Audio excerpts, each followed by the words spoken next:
Mirë se vini në kanalin ton, mos harroni të bëni subscribe dhe të klikoni si përzieles për të marrë njoftimet më të reja. Faleminderit! Soda e bukës, sekreti që shëron artritin përgjithmonë, ja si ta përdorni. Ekspertët gjithashtu janë gjithnjë më të bindur për rolin fantastik të sodës së bukës kundër reumatizmit dhe artritit. Kjo bindje gjithashtu i atribuohet aftësisë së sodës së bukës, e cila ruan ekuilibrin e pH-it në organizëm. Nëse këto ekuilibra prishen, trupi juaj është në telashe. Një shëndet i mirë kërkon një mjedis i cili nuk është shumë alkalin dhe as shumë acidik. Sipas ekspertëve, soda e bukës mundet që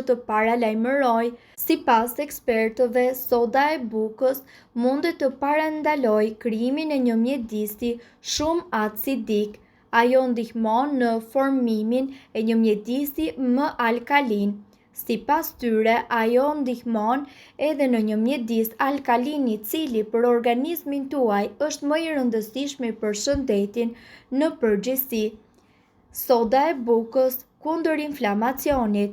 Një vit më parë dhe gjithashtu, studiuesit së bashku me revistën Imunologji publikuan një studim mbi sodën e bukës, ku sipas këtij studimi doli në përfundimin se pirja e ujit të përzierë me sodë buke mundet që të ulë edhe gjasat e shfaqjes së sëmundjeve inflamatore.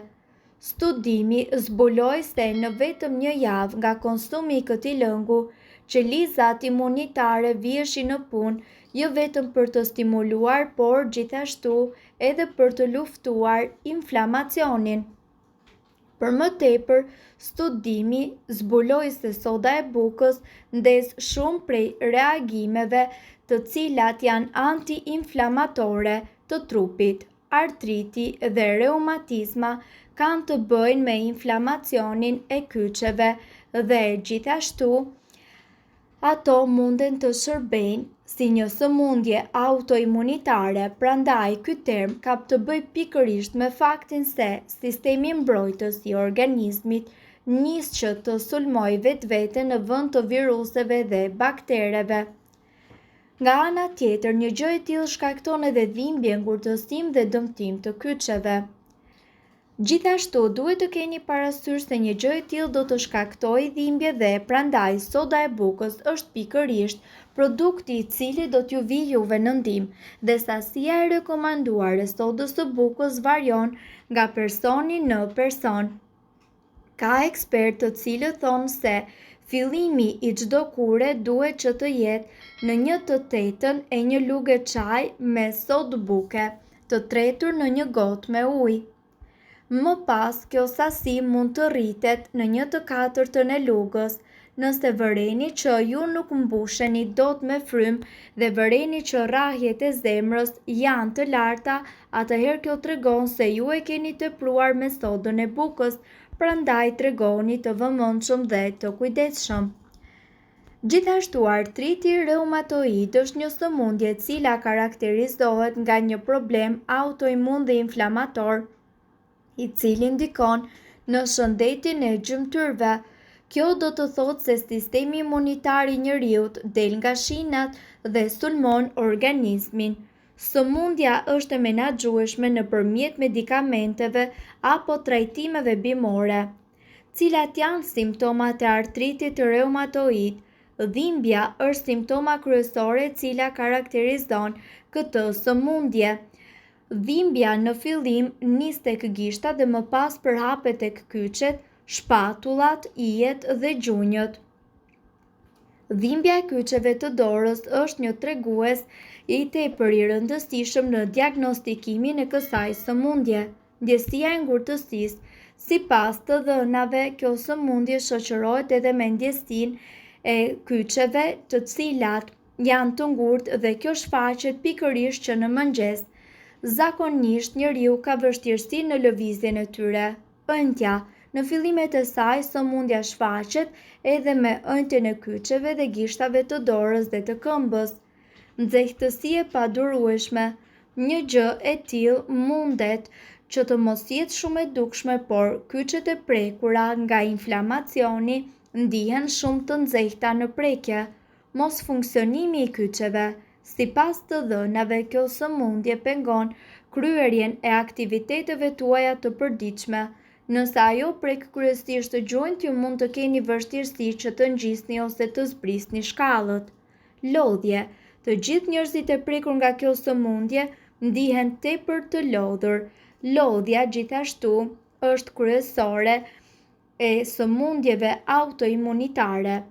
Humbja e masës muskulare. Në qoftë se ju vini re një rënje të masës muskulare ose forcës së qëndresës, duhet të konsultoheni me një mjek. Rënja e masës muskulare zakonisht ndodh një vit më pas, pasi kjo sëmundje të shfaqet. Në këtë video, ju do të mësoni më shumë se si të shfrytëzoni hudrën kundër dhimbjeve. Hudra është shumë efikase kundër inflamacionit dhe shumë e pasur me antioksidant. Hudrën ju mundet që ta përdorni në 3 mënyra. Së pari, ju duhet të shtypni 2 thelpi hudhër dhe t'i kaloni ato në mikser. Shtoni në mikser një limon të qëruar dhe një lugë çaji me mjalt. Griheni bashk. Kurën prijeni gjatë gjithë ditës. Mënyra e dytë është që ju të përzjeni 2 thelpi të shtypur të hudrës me 2 lugë gjelle me mjalt. Shtoni aty ujë sipas dëshirës dhe lëngun pijeni sa herë ju të dëshironi. Mënyra e tretë është që të fërkoni gjymtyrët me hudhër. Keni kujdes sepse nëse hudhra mbetet në lëkurë për shumë kohë, mundet që të shkaktojë djegje. Sipas preferencave, hudrën mund ta shtoni dhe në ushqimet tuaja të përditshme. Një alternativë e mirë është që ju të shtrydhni 2 limon dhe ta përzjeni në mikser me 2 thelpi hudhër. Hura gjithashtu duhet pirë nga një lugë çdo mëngjes me stomakun bosh. Disa nga shkaqet e shfaqjes së dhimbjeve të gjurit janë pikërisht artriti, osteoartriti, artriti reumatoid, artriti septik, bursiti, cistet e gjurit. Për të kuruar dhimbjet, mundet të mbështeteni tek mjekësia alternative, e cila mundet që të rezultojë shumë efikase. Për shembull, përdorimi i vajit të kokosit dhe piperit të kuq djegës mundet gjithashtu që t'ju ndihmojë edhe për sa i përket dhimbjes tuaj të kockave më shumë nga sa ju mund ta imagjinoni. Piperi i kuq gjithashtu shkakton një ndjesi të ngrohtë rreth zonës së gjurit duke reduktuar dhimbjen dhe ëndjen. Ju duhet 2 lugë piperi kuq dhe 1 lugë vaj ulliri. Përzjeni përbërësit për të përgatitur një pastë homogjene dhe aplikojeni atë në zonën e prekur nga dhimbja. Vaji i kokosit ka gjithashtu veti shumë të fuqishme antiinflamatore dhe në mënyrë efikase ai trajton dhimbjet e gjurit. Mund të ngrohni për 3 minuta vajin e kokosit dhe pastaj ta vendosni në gjuhë duke e masazhuar lehtë me duar. E lini të veprojë disa orë dhe më pas shpëlajeni. Përsëriteni këtë 2 herë në ditë. Më parë duhet të konsultoheni me mjekun për çdo recetë që ju aplikoni. Duhet të dini se këto informacione nuk kanë për qëllim të zëvendësojnë ilaçet e përshkruara nga mjeku. Nëse doni të dëgjoni videot tona që ne postojmë çdo ditë, kliko subscribe. Ju ftojmë gjithashtu të bëni like në videot tona nëse i keni dëgjuar dhe pëlqyer ato. Faleminderit që e pat videon ton. Shpërndajeni këtë video në profilin tuaj në mënyrë që të informohen edhe shokët tuaj. Para se të përdorni këto receta të mjekësisë alternative, ne ju sugjerojmë që të këshilloheni më parë me mjekun tuaj.